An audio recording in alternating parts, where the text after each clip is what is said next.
रचना है मेरे राम की। ये जो भी रचा है यहाँ वहाँ सब रचना है मेरे राम की। अनमोल है संसार के लिए, योगी के लिए बिन नाम की। ये जो भी रचा है यहाँ वहाँ सब रचना है मेरे राम की।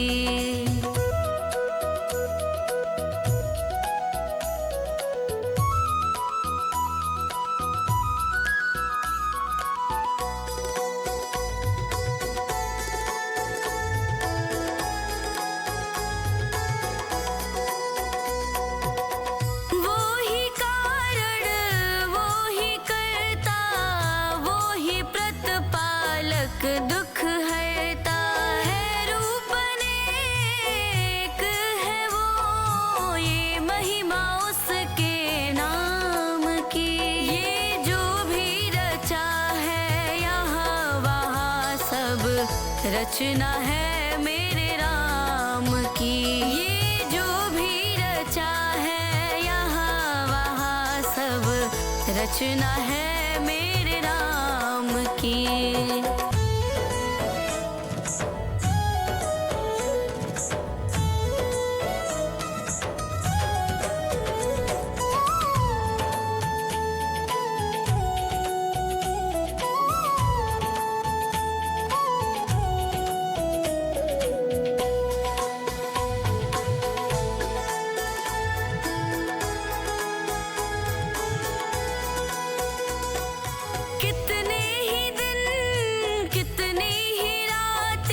कितने बसंत और बरसाते, सूरज चंदा तारे सारे आरती करन इस काम की।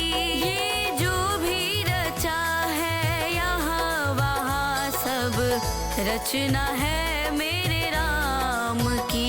ये जो भी रचा है यहाँ वहाँ सब रचना है मेरे राम की।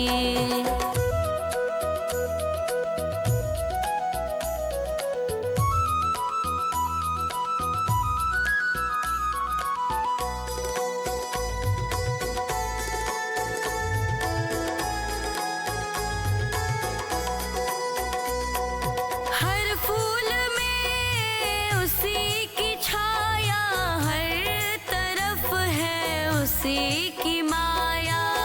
उसकी शोभा से सुशोभित शोभा उस अभिराम की।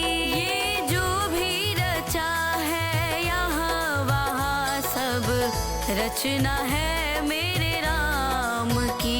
ये जो भी रचा है यहाँ वहाँ सब रचना है मेरे राम की।